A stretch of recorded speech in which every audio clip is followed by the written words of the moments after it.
왜 그 맞춤 치료가 필요한가? 암은 하나의 병이 아니에요. 같은 췌장암이라도 나랑 옆에 있는 환자랑 다릅니다. 이렇게 다른 이유는 유전적 변이에서 기인합니다. 이런 걸 우리가 이제 전문적인 말로는 암의 이질성이라는 말을 저희 의사들끼리는 씁니다. 그래서 이렇기 때문에 좀 맞춤 치료가 되면 좋겠다 이런 거죠.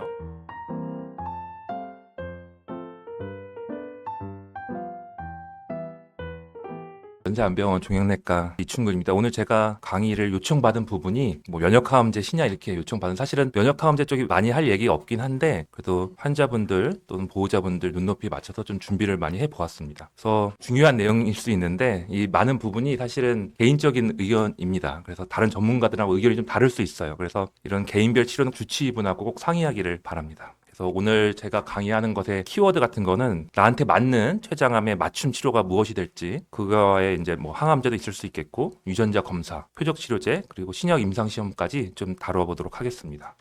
왜 그 맞춤 치료가 필요한가? 일단 중요한 게 암은 하나의 병이 아니에요. 같은 췌장암이라도 나랑 옆에 있는 환자랑 다릅니다. 암세포가 되게 다르고, 이렇게 다른 이유는 유전적 변이에서 기인합니다. 암은 유전자의 변이가 생기는 것이기 때문에 사람마다 그 변이가 다 다르고 암세포가 다 다른 거고요. 이런 걸 우리가 이제 전문적인 말로는 암의 이질성이라는 말을 저희 의사들끼리는 씁니다. 이렇기 때문에 좀 맞춤 치료가 되면 좋겠다 이런 거죠. 췌장암의 맞춤 치료는 우리가 이걸 이제 개인 맞춤 치료 이렇게 말을 합니다. 정밀 의료다 이렇게 말하기도 하는데요. 근데 어쨌든 중요한 거는 췌장암에서는 일반적으로 항암 치료가 가장 중요합니다. 여러 가지 표적 치료제, 방사선 치료, 수술 다 중요하지만 일반적으로는 항암 치료가 가장 중요하고, 이런 항암 치료 우리가 일반적으로 아는 항암제들은 다 이제 세포독성 항암제인데, 이런 세포독성 항암제도 개인별로 맞춤이 좀 필요하다고 생각을 합니다.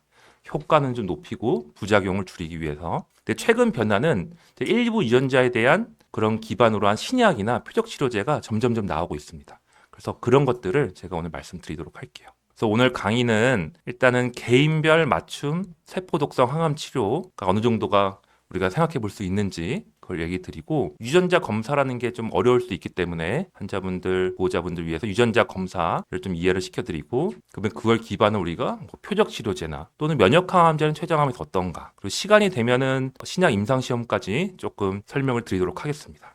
항암 치료는 제가 지금 세포독성 항암제, 표적 치료제, 면역항암제 이렇게 얘기를 드렸는데, 이런 세포독성 항암제가 우리가 1세대 항암제다 이렇게 보통 얘기를 하고요. 표적 항암제가 2세대 항암제다. 그리고 면역항암제가 3세대 항암제다 이렇게 소위 얘기를 합니다. 이걸 한 번만 좀 개념을 갖고 가시면 좋은데, 세포독성 항암제는 일반적으로 우리가 빨리 분열하는 세포를 죽이는 약이 세포독성 항암제입니다. 그러다 보니까 우리 몸에서 머리카락도 빨리 낳고 입안에 헐어도 빨리 아물고 그러잖아요. 그런 것처럼 부작용이 머리도 빠지고 입안도 헐고 장 점막 세포도 빨리 자라기 때문에 헐어서 설사도 생기고, 골수도 빨리 자라기 때문에 거기에 부작용으로 빈혈도 생기고 백혈구도 떨어지고, 이런 정상세포 부작용이 많이 생깁니다. 2세대 표적 항암제 같은 경우는 아까 말했던 그런 유전자 변이, 특정 유전자 변이가 있는 세포만 죽이는 약을 쓰는 게 표적 항암제가 되겠고, 그러다 보니까 정상세포는 별로 효과를 안 미치고 이런 그런 특정 유전자 변이가 있는 소위 표적이 있는 암세포만 죽이니까 부작용이 적고 효과는 높일 수 있겠습니다. 다만 표적이 없으면 아무런 의미가 없게 되겠죠. 3세대 우리 면역항암제라고 말을 하는 거는 암세포를 직접 공격한다기보다는 우리 몸은 항상 면역체계가 원래 있어가지고 우리 면역세포가 암세포를 우리 원래 몸에서 기이한 것이 아니기 때문에 공격을 하는 게 원칙입니다. 하지만 그것을 회피하는 기능들이 많이 발전이 돼 있어서 소위 방패를 갖고 있기 때문에 면역세포가 암세포를 공격을 못하는 것인데, 그런 방패를 없애주는 약이 면역항암제입니다. 그래서 내 몸의 면역체계가 암세포를 공격할 수 있게 바꿔주는 약이 면역항암제가 되겠고요. 그럼 이 면역체계가 너무 활발해져가지고 암세포만 공격하는 게 아니라 내 몸까지 공격하는 경우가 생깁니다. 그런 특이적인 부작용이 생기는 게 또 면역항암제입니다. 이런 것들이 있다 일단 알아두시고 강의를 시작하겠습니다. 췌장암에서는 세포독성 항암 치료제가 가장 근간이기 때문에 이것을 어떻게 조금 개인별 맞춤이란 측면에서 얘기할 수 있을지 한번 준비를 해보았는데요. 일반적인 항암 치료의 목표부터 한번 살펴볼게요. 항암제가 우리가 이제 암이 전이가 안 돼서 수술을 한다고 했을 때 수술 전에 항암 치료를 하는 경우가 있습니다. 우리가 수술 전 항암 치료 이렇게 부르는데, 이거는 국소적으로 있는 암에서 전이가 다른 장기로 가지 않고 국소적으로 진행된 암에서 수술 전에 암세포를 좀 줄여가지고 항암 치료는 전신 치료가 되기 때문에 전이도 좀 맞고 어쩌면 수술하기 조금 애매한 것을 사이즈를 줄여서 수술 가능하게도 만들고 그렇게 해서 완치 목적의 수술이 되게끔 하는 것이 수술 전 항암 치료가 되겠고요. 수술 후 보조 항암 치료는 이렇게 완치 목적으로 수술한 이후에 눈에 보이는 건 다 제거를 했지만 여전히 돌아다니는 암세포가 있을 수 있습니다. 그래서 다 제거한 이후에 미세하게 남아있을 어떤 전이의 위험 요소를 막기 위해서 즉 재발을 막기 위해서 하는 항암 치료입니다. 이 또한 완치가 목적이 되겠죠. 다만 우리 췌장암에서는 많은 경우에 전이가 발견되고 수술이 불가능한 경우가 대부분입니다. 그래서 이렇게 암이 매우 진행되어 있고 전이가 있는 경우에 암이 더 퍼지지 않게 하기 위해서 그리고 생존 기간을 좀 늘리고 환자가 있는 통증이나 여러 가지 증상도 줄이고 삶의 질 향상을 위한 항암 치료가 우리가 보통 말하는 고식적 항암 치료가 되겠고 사실은 췌장암 환자에서 많은 경우가 이에 해당이 됩니다. 그래서 앞에서 재발을 막고 완치 목적하는 것과 이렇게 삶의 질이나 연장을 위해서 하는 거가 약간은 목적이 다르고 환자분들은 조금 그거를 잘 못 구분해서 이해를 못 하실 수 있지만 치료하는 의사 입장에서는 그의 목적에 따라 가지고 항암제를 선정하거나 용량을 정하고 다 그렇게 됩니다. 췌장암을 이렇게 많이들 공부도 해보셨고 아시겠지만 다시 한번 좀 살펴보자면 해부학적으로 위나 간 뒤에 깊숙이 있고 우리가 그거를 이제 후복막이다 해부학적 용어로 쓰는데 숨어 있습니다. 그래서 일반적인 초음파나 내시경으로 발견이 잘 안 됩니다. 그렇기 때문에 우리가 진단이 많이 늦어지고 그렇게 되는 거예요. 그래서 이런 위치 자체가 해부학적으로 수술이 어려운 위치입니다. 그 어려운 위치인 이유 중에 하나는 우리 몸의 중심 혈관, 대동맥, 상장 감막동맥, 간문맥 이렇게 말을 하는데 우리 몸의 간이나 그 장들을 다 먹여 살리는 큰 주요한 혈관에 딱 붙어 있습니다. 그래서 암이 조금만 진행돼도 그 혈관들을 침범을 해요. 그러면 우리가 원래 암 수술의 원칙은 암이 이렇게 있더라도 이만큼을 다 절제를 하는 게 암 수술의 원칙인데 이런 혈관을 다 절제를 해버리면은 우리 몸의 소장, 대장, 간이 다 살 수가 없는 거죠. 사람을 살릴 수가 없는 거죠. 그렇기 때문에 췌장암이 작더라도 수술이 거의 불가능한 경우가 많은 경우가 이렇게 됩니다. 그리고 또 이렇게 뒤에 숨어 있고 여러 혈관에 가깝기도 하지만 초기에는 증상이 없는 경우가 너무 많습니다. 그래서 어떤 내가 증상을 느껴서 발견해서 통증이 될 수도 있고 어떤 분들은 황달이 될 수도 있고 소화가 안 될 수도 있는데 그런 것들로 발견했을 때는 이미 3기나 4기, 즉 수술이 불가능한 경우가 대부분이 되겠습니다. 췌장암은 우리가 많은 분들이 이제 병기를 1기, 2기, 3기, 4기 이렇게 보지만 사실은 저희는 1기, 2기, 3기, 4기로 췌장암을 구분해서 치료하지 않습니다. 대부분 이게 수술이 가능한가 이거를 기준으로 나누고 의사들이 바라보는 췌장암의 종류는 이렇게 나눠서 봅니다. 절제 가능하다, 절제 가능 췌장암은 췌장암이 작고 아까 말했던 그런 주요한 혈관에 안 닿아 있습니다. 그런 경우에 딱 수술을 바로 할 수가 있겠죠.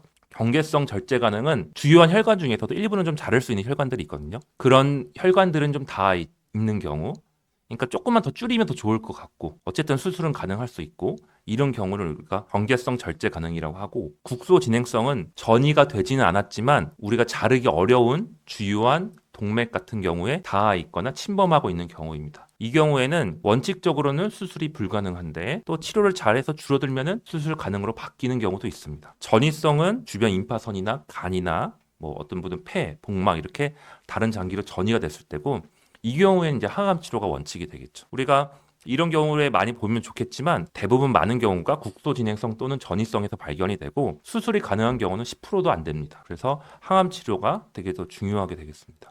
그래서 그런 치료를 보자면 이런 절제 가능에서는 현재 원칙은 바로 수술을 하고 6개월간 항암 치료를 하는 것입니다. 경계성 절제 가능 처음에 아까 말했던 선행 항암 치료를 해서 최대한 좀 줄여놓고 그 이후에 수술을 하고 수술한 다음에 이제는 그 전에 항암 치료 기간에 따라 좀 달라지겠지만 보조 항암 치료 아까 두 번째 나왔었죠. 그럼 보조 항암 치료를 또 조금 진행을 하게 됩니다. 국소 진행성은 일반적으로는 원칙은 항암 치료를 하는 겁니다. 항암 치료를 일단 하는데 나중에 줄어드는 거에 따라서 일부 환자분들은 수술로 전환되는 경우도 있고요. 계속 항암 치료 하는 사람들도 있고 항암 치료하다가 방사선 치료를 하고 좀 쉬어보는 경우도 있고 그냥 항암 치료하다 쉬는 경우도 있고 이런 국소 진행성 같은 경우는 아직은 무엇이 답이다라는 것은 딱 정해져 있지는 않습니다. 환자분 계기에 맞춰서 주치의가 좀 결정해서 진행을 합니다. 전이성 같은 경우는 항암 치료를 하는 게 원칙입니다. 그럼 이렇게 항암 치료하다 보면 목표가 좀 달라지겠죠? 이 절제 가능과 경계성 절제 가능에서는 항암 치료 목표는 완치 목적이 되겠고, 국소 진행과 전이성에서는 증상을 완화하고 삶의 질을 높이고 삶을 연장시키는 것이 목적이 되겠습니다. 이런 목적으로 따져본다면 항암치료 종류도 이 완치 목적이 되는 절제가능, 경계성 절제가능, 그리고 일부 국소 진행성 같은 경우에는 암을 최대한 줄이고 그래야지 수술도 가능해지고 할 수 있을 테니까 그런 약을 쓰는 게 목표가 되겠고, 많은 국소 진행성과 전이성 같은 경우에서는 부작용은 적으면서 효과도 어느 정도 좋아가지고 우리가 두 마리 토끼를 다 잡을 수 있는, 오랫동안 약을 좀 잘 유지할 수 있는 약을 쓰는 게 원칙이 되겠습니다. 그에 따라 항암제를 고른다, 의사들이 이렇게 아시면 될 것 같습니다. 그래서 이 항암제 종류들 잘 알고 계시죠? 일반적으로 우리가 1차 치료 때 쓸 수 있는 세포독성 항암제를 제가 정리해 놓은 것이고요. 조금 쉽게 말해 써놓고, 젬시타빈, 아브락산 같은 경우는 아까 말했던 두 마리 토끼를 다 잡을 수 있는 대표적인 약제입니다. 그래서 일반적으로 독성이 조금 적고, 그나마 가장 어려운 독성은 제가 봤을 때는 신경 독성, 손발이 저리고 감각이 떨어지고 누군 너무 예민해지고 이런 게 이 아브락산이라는 약 때문에 생깁니다. 그게 누적되면서 점점 더 심해지고요.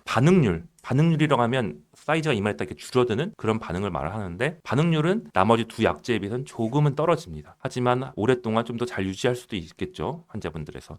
그래서 한 번 투여할 때는 뭐 한두 시간 정도 투여를 하고 그거를 일주일에 한 번씩 진행을 하게 됐습니다. 폴피리녹스는 우리나라에서 많이 쓰고 있죠. 약을 3가지나 쓰는 그런 항암제 조합이고, 약을 3가지나 쓰다 보니까 아무래도 독성이 조금 더 큽니다. 특히나 가장 큰 독성은 혈액학적 독성이 되겠습니다. 혈액학적 독성은 빈혈을 일으키고 혈소판을 떨어뜨리고 백혈구를 떨어뜨려서 우리 몸의 면역 체계를 좀 무너뜨리는 그런 것들을 얘기를 합니다. 다만 독한 만큼 반응률이 큽니다. 암을 잘 뚫을 수 있게 된다는 거고, 그러다 보니까 앞에서 완치 목적으로 할 때 그럴 때 많이 쓰겠죠. 그리고 한 번 맞을 때 2박 3일을 맞아야 된다는 게 많은 환자분들이 좀 불편할 수도 있고, 또 요즘에 저희 병원만 하더라도 너무 환자분들이 많이 몰리니까 이거를 한 번 3가지 약을 투여하는데 시간이 오래 걸립니다. 4-5시간 처음에 걸리기 때문에 저희 병원 보통 제가 처방을 내면 일주일 뒤에나 맞을 수 있습니다. 그런 게 있고요. 날리리폭스는 우리나라에서 이제 투여되기 시작한 지 얼마 안 됐는데, 폴피리녹스에서 같은 3가지 조합인데 이르노테칸만 오니바이드라는 다른 약으로 바꾼 약입니다. 아직은 우리나라 보험은 안 되긴 하는데 두 약의 장점이 좀 같이 있습니다. 그래서 독성은 조금 적고, 주된 독성은 이 설사 같은 소화기계 쪽 부작용이 좀 있습니다. 반응률은 똑같이 높고 2박 3일 투여를 합니다. 그래서 젬시타빈, 아브락산 같은 경우는 수술이 조금은 어려운 전이성 또는 국소 진행성 환자한테 주로 쓰게 되고요. 고령 환자분들은 독성이 좀 떨어지기 때문에 대부분 이 약을 쓰게 됩니다. 폴피리녹스는 좀 더 강하긴 하지만 잘 견딜 수 있는 젊은 환자분들이 대상이 되겠고요. 또 수술을 목표로 하는 경우에 많이 씁니다. 환자분이 견딜 수 있을 거라고 생각하면 전이성에서도 사용을 하기도 하고요. 그럼 이런 세포독성 항암제를 선택할 때 전이성에서 어떤 약을 좀 더 쓸까? 둘 다 쓸 수 있는데, 저 같은 경우는 좀 젊은 경우에 아무래도 우리가 뭐 입증되진 않았지만 뭔가 어떤 유전적인 거가 더 있을 수 있다고 생각할 수 있잖아요. 젊은 환자분들. 요즘에 30대 환자분들도 많이 있거든요. 그럴 때 뭐 좀 생각해 볼 수도 있는 거. 또 저는 꼭 환자분들이 새로 오시면 가족력을 다 물어보는데, 가족력이 좀 암 쪽 가족력이 좀 많은 경우에 이럴 때는 이게 뭔가 췌장암이 유전적 원인이 어느 정도 작용한 암이 아닐까 생각을 좀 해봅니다. 그럴 때 옥살리플라틴, 이 옥살리플라틴은 우리가 플라틴이란 말로 끝나는 항암제 종류가 있거든요. 뭐 어려운 얘기인데 우리가 그걸 뭐 백금계 항암제 이렇게 말을 하는데, 그런 옥살리플라틴이 포함된 항암제, 아까 폴피리녹스, 날리리폭스 같은 항암제가 기전상 조금 더 효과가 있을 수 있습니다. 왜냐면 뒤에 또 얘기를 하겠지만 이런 말하는 유전적 원인 중에 특정 유전자들은 이 DNA에 교정을 해주는 유전자가 됩니다. DNA가 잘못됐을 때 그걸 교정해준 유전자인데, 교정해준 유전자가 이상이 생겨서 교정이 안 되면 그게 돌연변이가 생기고 그게 축적되다가 암이 되는 경우가 있거든요. 근데 DNA 쪽에 결합을 하면서 항암 작용을 하는 것이 옥살리플라틴입니다. 그래서 만약에 그런 원인 때문에 췌장암이 좀 더 잘 됐다고 한다면 이런 옥살리플라틴이 포함된 항암제가 더 효과가 있을 수 있다, 이런 연구들이 많이 있어서 저 같은 경우는 젊거나 가족력이 많고 하면은 이런 약제들을 고려를 합니다. 이것도 일종의 맞춤 치료가 될 수도 있겠죠. 다만 뒤에도 말하겠지만 신약 연구 측면에서 봤을 때는, 신약 연구에서는 부작용이 높으면 그 신약 때문에 부작용이 생긴지 알 수가 없어서 잘 연구가 진행이 안 됩니다. 그래서 대부분의 신약 연구는 사실은 젬시타빈, 아브락산에다 신약을 조합하는 식으로 그동안 이루어졌고 이루어지고 있습니다. 세포독성 항암제 치료 예시인데요. 우리가 대부분 표적치료제나 이런 것만 좋다 이렇게 보통 많이들 기대를 하고 그냥 일반 세포독성 항암제 치료하면 효과 별로 없는 거냐 얘기를 많이 하지만, 제 환자분인데 이게 페트CT라는 거예요. 여기 요 까맣게 여기 보이는 게 췌장암이 덩어리가 크게 이렇게 있었고, 이쪽에 이렇게 동그랗게 보이는 것들은 다 간으로 전이된 암이 있는 겁니다. 근데 폴피녹스만 1년 하고 뭐 지금은 하나도 안 보이죠. 이분은 나중에 수술까지도 하고 최근에 5년 이제 지났습니다. 그래서 이렇게 되게 좋은 환자분들도 있습니다. 그럼 유전자 검사 쪽으로 진행을 좀 해보겠습니다. 우리가 유전자 변이다 라고 하면은 일반적으로 두 가지를 얘기를 해요. 하나는 부모님한테 받은 정자나 난자에서부터 변이가 있는 경우, 이걸 생식세포 돌연변이라고 하고, 또는 체세포 돌연변이, 이거는 이제 사람이 자라다가 특정 장기에서 특정 세포에서 돌연변이가 시작되는 거예요. 분열을 거듭하다가. 그래서 이런 가족력 때문에 생길 때는 아무래도 받은 것 때문에 생길 거 아니에요? 이런 경우는 생식세포 돌연변일 가능성이 좀 있고, 하지만 일반적으로 우리가 말하는 암 돌연변이다라고 하는 것은 이런 체세포 돌연변입니다. 그렇기 때문에 암을 조직을 검사해서 유전자 검사를 보면서 우리가 유전적 변이를 알 수가 있겠죠. 유전자 검사 방법들을 좀 살펴보자면은 여러 가지가 있습니다. 유전자 검사 방법이. 첫 번째로는 조직 면역 염색이라는 것이 있어요. 이거는 새로운 환자분들이 오시면 비염색 슬라이드를 가져오세요 이렇게 말을 하는데, 그 이유가 비염색 슬라이드, 염색이 안 된 슬라이드에다가 내가 보고자 하는 유전자를 염색을 해보는 겁니다. 그래서 염색이 되면 이렇게 갈색으로 바뀝니다. 그 부분이. 그래서 이 유전자가 발현이라고 하는데, 발현은 단백질로 만들어졌다는 뜻이거든요. 그래서 이게 유전자가 발현을 하는구나, 이런 것을 확인할 수 있는 거죠. 그래서 이 유전자를 갖고 있는 암세포구나, 이런 걸 알 수 있는 것이 염색 방법이고, 또 하나는 옛날에는 그 유전자가 있냐 없냐로만 중요했다면은 요즘 점점 어떤 특정 유전자에 가 발현되면 이제 단백질이 될 때, 단백질은 아미노산이라는 것들로 구성됩니다. 근데 특정 아미노산을 일으키는 부분이 변이가 생기면 그게 암을 유발하는 경우가 있어서, 그런 특정 아미노산 서열, 특정 DNA 서열, 이런 거를 자세히 보려고 하는 노력이 좀 있습니다. 그렇게 소수 유전자를 조금씩만 이렇게 변이를 자세히 분석하는 이런 PCR 패러스 시퀀스, 이런 건 이제 좀 어려운 이름인데요. 이렇게 보는 방법이 좀 있고요. KRAS 같은 경우는 이런 식으로 많이 해서 어떤 유전자 서열에 문제가 있냐, 이런 걸 자세히 보기도 합니다. 근데 또 가장 많이 하고 있는 것 중에 하나는 NGS라고 합니다. 이거 영어긴 하지만 알아두면 좋습니다. 그래서 NGS라는 게 차세대 유전자 분석 이런 뜻인데, 이거는 암에서 돌연변이가 잘 된다고 하는 유전자, 예를 들어서 한 약 500개 정도를 어떤 판을 만들어 놉니다. 키트처럼. 그래서 여기다 조직에서 채취한 DNA를 쫙 뿌리면은 어떤 거 유전자가 이상이 있다는 거를 딱 한 번에 알 수 있는 겁니다. 그래서 이것도 제 환자 한 예신데, 이런 식으로 두 가지 유전자에서 어떤 돌연변이가 있다, 이렇게 막 나오는 거거든요. 그래서 옛날에는 이제 면역 염색을 하다가 하나 유전자 변이만 봤다면, 요즘에는 한 번의 검사로 많은 유전자 검사를 동시에 할 수 있는 이런 NGS 유전자 검사를 많이 진행을 하고 있습니다. 그래서 보통 조직으로 유전자 검사할 때는 일정 양 이상의 조직이 좀 필요를 하겠죠.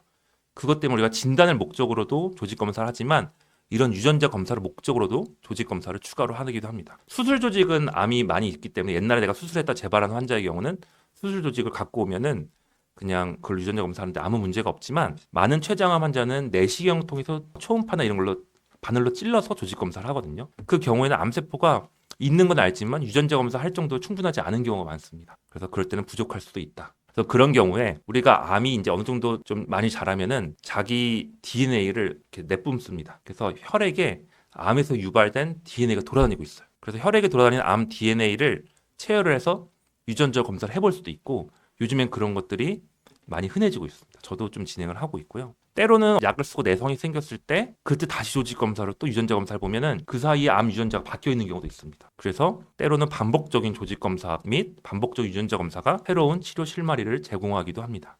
다만 폐암 외에는 어떤 이런 NGS 같은 경우, 특히 보험 범위가 좀 한정적입니다. 우리나라에서는 100만 원대 좀 넘게 후반 정도 내야 되는 비용 문제가 좀 있을 수 있고요. 췌장암 환자에서 우리가 이런 검사를 많이 하지만, 상대적으로 다른 암에 비해서는 유전자 검사 결과가 있어도 변경할 약제가 없는 게 대부분인 게 사실은 현실입니다. 그래서 꼭 유전자 검사 해가지고 이런 걸 100% 알 수 있는 건 아니다. 통상 한 3에서 6주 정도, 길게는 2달 걸리는 병원도 있고요. 소요가 되고, 저는 진단하자마자 혹은 1차 치료를 하는 중에 어쨌든 이런 NGS를 하기를 권합니다. 그럼 표적치료제로 넘어가 보도록 하겠습니다. 표적치료제는 그러니까 기존의 일반 항암제는 앞에서 말한 것처럼 암세포도 공격하지만 정상세포도 공격을 해요. 그래서 이런 융단 폭격 같은 개념인 거죠. 증식이 빠른 점막세포나 골수세포 같은 정상세포도 손상을 받고 부작용이 생깁니다. 하지만 표적항암제는 우리 옛날에 패트리어트 미사일 이런 것처럼 암이 가지는 특정한 표적 인자만 골라서 공격을 하기 때문에 약효를 높이면서 부작용을 상대적으로 줄일 수 있다. 이런 개념입니다. 옛날에 이런 개념들을 많이 저희가 얘기를 했어요. 환자분들을 이렇게 여럿이 있을 때 유전자 검사를 해가지고 환자들이 이 사람들은 이런 유전자, 저 사람들 저런 유전자가 나눈 다음에 그 유전자 나온 거에 대한 표적항암제로 맞춤 치료를 하는 시대가 곧 열린다. 이게 한 20년 전 그림이거든요. 근데 아직도 췌장암에서는 조금 부족합니다. 근데 제일 중요한 거는 이겁니다. 표적항암제 가장 중요한 것은 표적이 있어야지 치료를 한다는 겁니다. 그 표적을 발굴하려면 앞에 설명드렸던 유전자 검사를 해야 된다는 거고요. 뭐 안에 그림은 자세히 볼 필요는 없으시고 이런 표적 치료제 종류는 크게 우리가 한 3가지 정도로 나눕니다. 우리가 먹는 약도 있고 주사약도 있는데 이게 암세포 내부의 유전자를 공격할 때는 먹는 약은 작은 약들이고 암세포를 들어가서 공격을 합니다. 그래서 먹는 약들은 대부분 암세포 내부의 유전자를 공격하는 거고 암세포 외부는 이제 주사약으로 항체 같은 형태로 들어가게 되는데 최근에는 이 항체에다가 우리 아까 말했던 뭐 이르노테칸이나 이런 항암제가 딱 붙은 상태의 신약들도 나옵니다. 그래서 항체로서 공격한다면 거기서 세포 독성 항암제가 딱 나와가지고 또 암을 공격하는 이런 방식으로 돼서 한 3가지 정도의 표적 치료제가 있다. 그럼 췌장암의 표적을 하나씩 좀 말씀드리도록 할게요. 가장 이제 좀 알려진 것 중에 하나가 브라카라는 겁니다. 브라카. 제가 영어가 있으니까 발음도 이렇게 좀 써놨는데요. 브라카는 DNA를 복구한 유전자입니다. 아까 말했던 유전적 원인 중에 하나가 되겠습니다. 그래서 여기 이제 우리나라 무슨 신문에 나온 건데 그림이 좀 좋아가지고 가져왔는데 우리가 유전자가 정상일 때는 세포가 분열을 하다가 DNA가 손상이 되면 이런 브라카와 비슷한 이런 DNA 복구 유전자들이 있습니다. 교정해준 유전자들이 유전자를 다시 복구를 잘 해줍니다. 그래서 다시 정상화가 돼요. 하지만 이런 복구 유전자가 자체가 돌연변이에 있어서 손상이 돼 있으면은 DNA 손상이 돼도 복구가 안 되겠죠. 복구가 안 되니까 이런 손상된 DNA가 계속 누적되는 거예요. 돌연변이가 누적이 되다가 결국 이게 암까지 유발을 하게 되는 게 이런 브라카 같은 유전자가 있을 때의 암 발병 기전입니다. 하지만 아쉽게도 췌장암 환자에서는 뭐 아쉽다고 말하면 좀 그렇지만 한 5% 이하로 좀 드문 편입니다. 그리고 가족력이 있는 경우에 이런 게 생식 세포 변이로 유전이 좀 되기 때문에 가족력이 있을 때 이런 걸 좀 의심해 볼 수가 있겠고요. 앞에 말한 것처럼 폴피녹스나 날리리폭스 또는 시스플라틴이라는 약도 있을 수 있는데 그런 항암제에 조금 더 반응이 좋을 가능성이 있고 그 외에도 표적 치료제로 파프 억제제라는 표적 치료제 대표적인 게 림파자라는 약인데 이것을 유지 치료 옵션을 써볼 수 있습니다. 이 말을 조금만 더 자세히 드리자면은 우리 몸에 아까 전에 DNA 교정 유전자가 여러 가지가 있다고 했는데 브라카 유전자라는 것이 하나가 있다면 또 파프라는 유전자, 이 PARP가 파프라고 부르는데 파프 유전자를 통해서도 교정이 됩니다. 그래서 브라카라는 유전자가 이상이 생겨서 돌연변이가 되는 암이 있을 때 암세포는 파프 유전자를 통해서 일부는 회복하고 일부는 돌연변이 있는 상태로 점점점 암이 되는 건데 우리가 약으로 파프 억제제를 써버리면 브라카 유전자로도 기능을 못하고 파프 유전자도 기능을 못해서 돌연변이가 좀 어려운 게 있는데 너무 많이 생기는 겁니다. 암세포가 견디내지 못하고 아예 죽어버리는 거예요. 그런 기전으로 죽이는 약이 되겠고요. 그래서 췌장암에서는 이전에 3상 연구가 진행된 바가 있는데 1차 치료를 하고 4개월 이상 백금기 항암 치료, 뭐 폴피낙스 같은 약을 쓴 다음에 암이 더 자라지 않았을 때 약을 딱 끊고 먹는 이 파프 억제제 림파자라는 약을 먹었을 때 효과가 좋더라라는 연구 결과가 있습니다. 그래서 우리나라에서도 현재 브라카라는 유전자가 있으면은 이 림파제를 먹는 게 허가가 되어 있지만 앞에 말한 것처럼 그 빈도가 좀 낮다. 한 가지 예를 들자면 제 환자분이시고 70대 남자 환자분인데 부모님 위암이 있으셨어요. 가족력으로. 국소 진행성 췌장암을 진단을 받았었는데 반년 이상 폴피녹스를 치료하다가 저희 병원에 왔습니다. 유전자 검사를 해보니까 K라스라는 유전자랑 브라카 유전자가 발견돼서 이 브라카 변이가 발견이 됐고 그래서 작년 초부터 림파자는 약을 먹고 지금까지 잘 약 하나만 먹고 계신 상태입니다. 그래서 이렇게 좀 오랫동안 먹는 약만 하니까 좀 더 수월할 수가 있겠죠. 또 다른 분은 폴피녹스를 4개월간 하다가 병이 진행이 안 되니까 먹는 림파자는 약으로 바꾼 다음에 현재 2년 이상 암이 더 커지지 않고 간절히 더 줄면서 잘 유지하는 분도 있습니다. 그래서 이런 식으로 비율이 적지만 검사를 꼭 해봐야 되는 이유가 되겠죠. 두 번째로 말씀드릴 거는 엔트랙이라고 하는 겁니다. NTRK인데 우리가 엔트랙이라고 부르고 엔트랙 융합이라고 말한 거 뭐냐면 유전자들이 두 가지가 합쳐져서 암을 유발시키는 유전자입니다. 우리 몸의 DNA가 염색체가 이상이 생겨서 유전자가 합쳐진 다음에 이게 암을 유발하게 되는데 이거는 특이하게도 암종 불문 효과가 좋습니다. 이 유전자가 생기면은 다양한 암, 소아암도 많이 그렇고 다양한 암을 유발시킬 수 있어서 이 암이 생기면은 우리가 비트락비라고 하는 표적 치료제가 지금 보험도 됩니다. 어떤 암이든 이걸 발견만 하면. 다만 췌장암에서는 좀 극소수인 게 문제가 됩니다. 또 제 환자분이 폴피녹스에도 내성이 생기고 젬시타빈 아브락산에도 내성이 생긴 젊은 환자분이었습니다. 유전자 검사를 했더니 엔트렉과 여기 뭐 TPR이라고 알려진 유전자가 융합이 합쳐진 게 확인됐습니다. 그래서 이 약을 3차 치료로서 우리가 비트락비라는 먹는 표적 치료제를 시작을 했습니다. 여기 보면 이렇게 동그랗게 있는 것들이 간에 있는 전이가 되겠는데 지금 현재 이제 먹은 지 6개월 정도 됐고 이렇게 잘 줄어들면서 그냥 먹는 약 하나만 쓰면서 잘 유지하고 계신 환자분이 계십니다. 그래서 이런 식으로도 뭐 우리가 생각해 볼 수 있다. 이런 게 있겠고요. 또 다른 표적으로는 클라우딘 18점이라고 하는 복잡한 이름을 가진 유전자입니다. 이거는 세포랑 세포를 결합을 유지시켜주는 유전자가 되고 특이하게 위암하고 췌장암에 많이 있습니다. 이거는 어떤 유전자 검사가 아까 말했던 NGS 같은 걸로 검사하는 게 아니라 염색을 해서 봐야 되는 유전자가 되고요.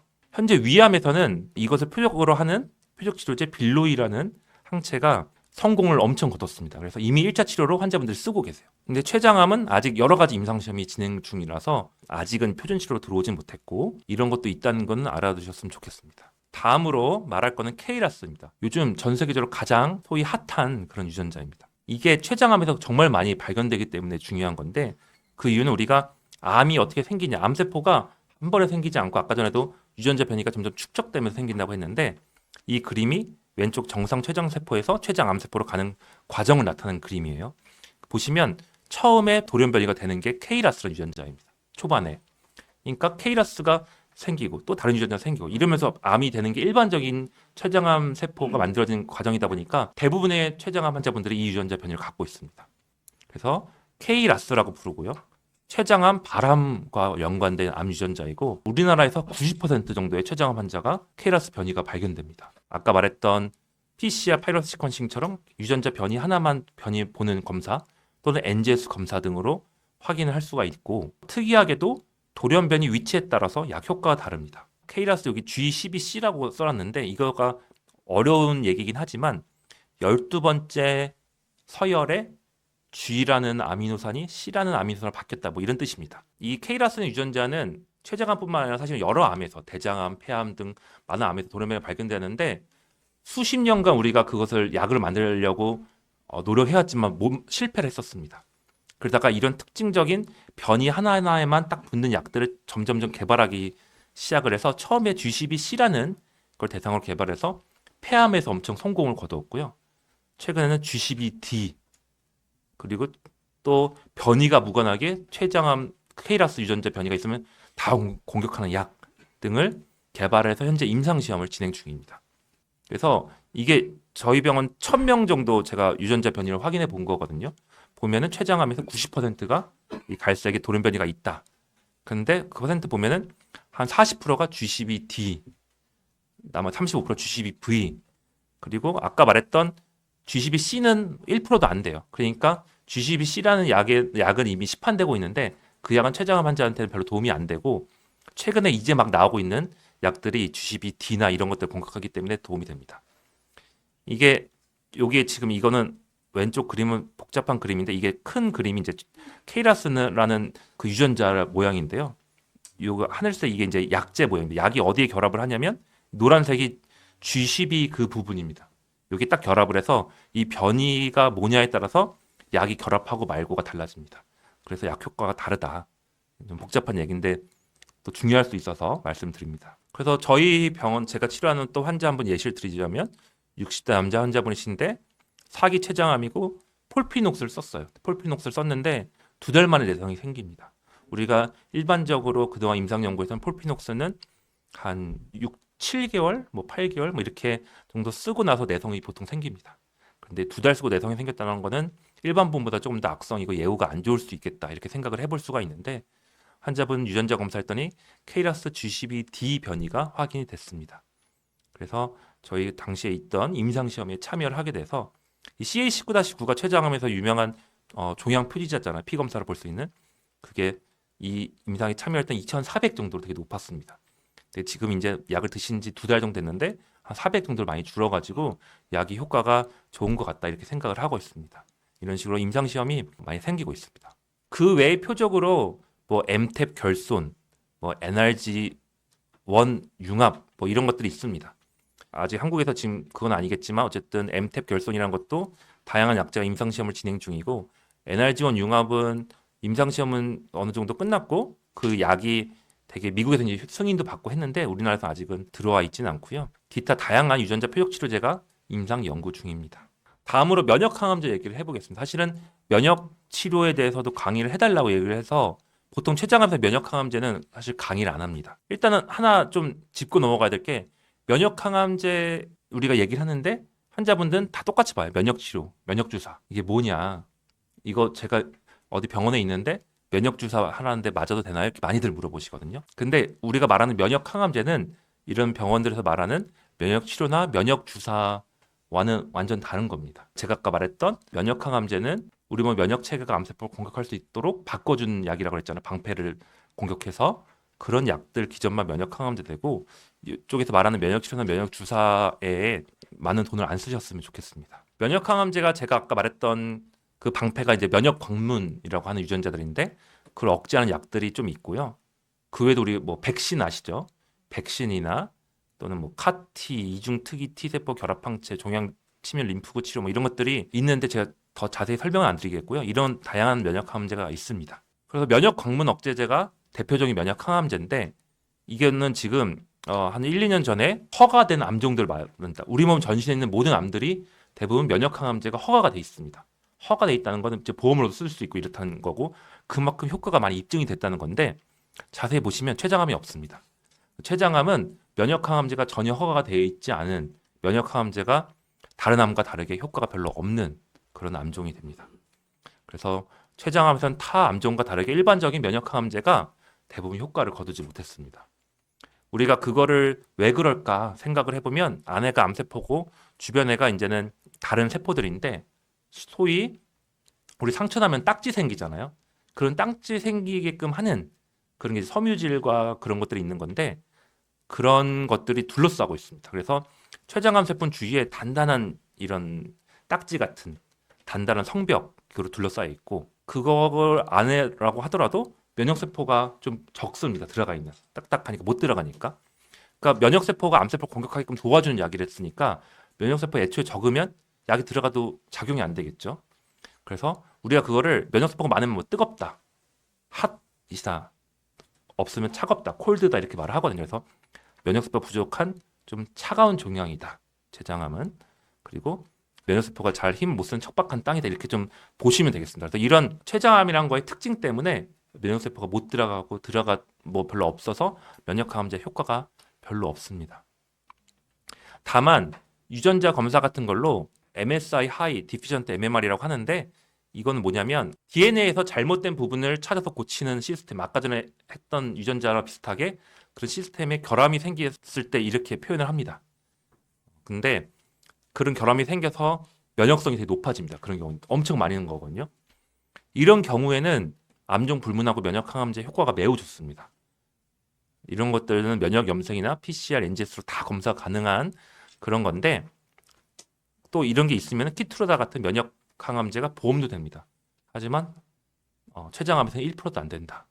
저도 거의 못 봤습니다. 그래서 이런 면역 항암제가 이런 경우 있지만 보험이 또 되지만 매우 드문 한계가 있고요. 아까 전에 림파자 같은 파프 억제제를 유지요법이 쓴다고 했는데 최근 외국에서는 이 림파자에다가 면역 항암제를 조합을 하면은 애초에 그런 교정과 관련 문제가 있는 사람이었어서 그런지 효과가 더 시너지가 있다고 합니다. 더 상승 효과가. 그래서 그런 임상시험이 효과가 계속 좋다는 게 계속적으로 좀 보고가 되고 있고요. 그거 외에도 이런 기존의 면역항암제가 아닌 새로운 방식의 면역항암제를 1차 치료에 조합하는 연구들이 많이 진행 중입니다. 저희 병원에서 많이 했었고 젬시탑인 아브락산에다가 조합하는 연구들이 되게 많았었고 3상까지도 다 끝난 경우도 있습니다. 그래서 그 결과가 어떨지 좀 기대를 하고 있어서 아직은 저희가 포기할 단계는 아닐 것 같고요. 그 외에 뭐 아까 말했던 특이한 이런 이중특이 T세포 결합 항체, 종양 치밀 리프, 카티 이런 것들 여러 약제들이 개발되고 있는데 아직 국내는 좀 제한적이라서 넘어가도 될 것 같습니다. 다만 백신 연구도 조금 점점점 많이 생기고 있습니다. 백신이 뭐예요? 그 특정 어떤 뭔가 있으면 그것을 우리가 교육을 시켜가지고 우리 몸 면역 세포가 걔를 공격할 수 있게끔 인식을 교육을 시켜서 공격하게끔 만들어주는 거거든요. 예를 들어서 어떤 형태로 임상시험이 조금씩 진행되고 있냐면 수술을 해요. 췌장암 환자가. 그러면 수술 조직을 미국으로 보냅니다. 보내서 유전자 검사를 해서 몇 가지 표적을 찾습니다. 그다음에 그 표적의 이 환자 특이적인 표적에 대해서 인식할 수 있게끔 백신을 만든 다음에 다시 보내줍니다. 그 환자가 수술 후에 이 백신을 계속 맞는 거예요. 그러면 그 유전자가 나중에 다시 조금 커지려고 해도 이미 이 유전자에 대해서 반응할 수 있는 면역세포가 우리 몸에 생겨버린 거죠. 백신을 통해서. 그러니까 다시 재발 안 되게끔 한다. 이런 게 미국에서는 이미 연구가 다 끝났고 지금 이제 전 세계적으로 이런 것도 연구를 하고 있어서 이것도 잘 되면은 미래에 우리가 췌장암을 더 정복할 수 있지 않을까 생각을 하고 있습니다. 신약 임상시험은 제가 조금 조심스러울 수 있긴 한데 왜냐면 이게 모든 병원이 동일하게 있진 않아서 없는 병원도 많고 없는 과도 많고 그런데 그래도 한번 좀 말씀을 간단하게나마 드려보겠습니다. 임상시험 형제 상태다 뭐 이렇게 말씀 많이 드렸는데 어쨌든 사람을 대상으로 하는 게 이제 다 임상시험이라고 하고 우리 암 쪽에서는 새로운 항암제나 새로운 약제 조합의 효과랑 안정성을 평가하는 방법이 되겠습니다. 그래서 임상시험이 보통 하나 약이 실제 우리가 지금 쓰는 뭐 폴피녹스, 젬시타빈이나 아브락산 이런 것도 다 옛날에는 임상시험을 했던 약들이에요. 그것이 뭐 1상, 2상, 3상을 거쳐가지고 다 효과를 거둬서 실제로 시판에서 쓰일 때까지 10년, 15년 이렇게 오래 걸리게 됩니다. 근데 특징은 처음부터 약속된 잘 짜여진 치료 계획으로 이렇게 진행을 하게 되고 뭐 임상 연구는 무조건 효과 없어도 계속 하는 건 아니고 중간에 한 번씩 분석을 해가지고 효능이 없으면 조기 종결을 하기도 하고 우수법이 확인되면은 더 빨리 진행되기도 하고 이렇게 됩니다. 그리고 이게 잘 짜여져 있는 프로토콜대로 진행을 하다 보니까 중간에 어떤 의학 문제가 생겨도 조금 좀 더 신속하게 대처가 좀 가능한 점도 있고요. 신약 효과를 우리가 좀 기대해 볼 수 있다는 장점이 있겠죠. 그리고 표준 치료가 더 이상 없는 환자가 도움을 받을 수도 있고 가장 먼저 새로운 치료를 경험할 수도 있고 어찌 보면 미래 표준 치료를 미리 경험해 볼 수 있다는 장점도 있을 수 있겠고요. 임상시험을 하다 보면은 연구 간호사 선생님들이 배정이 되기 때문에 그 연구 간호사 선생님들께 평소에도 문제가 생겼을 때 도움을 받을 수가 있습니다. 또한 뭐 후세 환자에게 도움을 줄 수가 있겠고요. 예를 들어서 케이라스 임상시험 예가 있는데 이걸 뭐 지금 다 진행하고 있다는 건 아니고 진행하고 있거나 또 진행이 될 연구들을 그냥 간단하게 약제 이름 없이 좀 제가 써본 건데요. 아까 말했던 케이라스가 유전자 위치에 따라 변이가 다르다는데 케이라스 G12C 변이에 대해서 G12D 변이에 대해서 혹은 G12CD 외 다른 변이에 대해서도 임상시험이 진행을 하고 있고 어떤 임상시험은 G12D 변이 약제랑 다른 케이라스 약제를 두 가지를 동시에 환자한테 주는 임상시험도 하고 또 곧 시작될 3상 임상시험 중에는 폴피녹스 또는 젬시타빈 아브락산에다가 이 케이라스 억제제를 더해가지고 하는 임상시험도 이제 곧 진행이 전 세계 대상으로 할 예정이고요. 수술을 한 다음에 유전자 분석을 해서 케이라스 유전자 변이가 있을 때 케이라스 억제제를 먹는 그런 임상시험도 곧 진행이 될 예정입니다. 그래서 이런 식으로 다양하게 새로 임상시험도 진행이 되고 있다. 거 알아두시면 좋을 것 같습니다. 그래서 제가 강의는 여기까지고요. 어쨌든 아까 전에 이런 췌장암 맞춤 치료, 유전자 검사, 표적 치료, 신약 임상 시험에 대해서 오늘 강의를 한다고 했는데 그걸 조금 이해됐을지 모르겠고 어쨌든 이것이 이제 췌장암 성공적인 치료로 가는 지름길이 되면 좋겠습니다. 네, 오늘 이 강의 이상 마치도록 하겠습니다.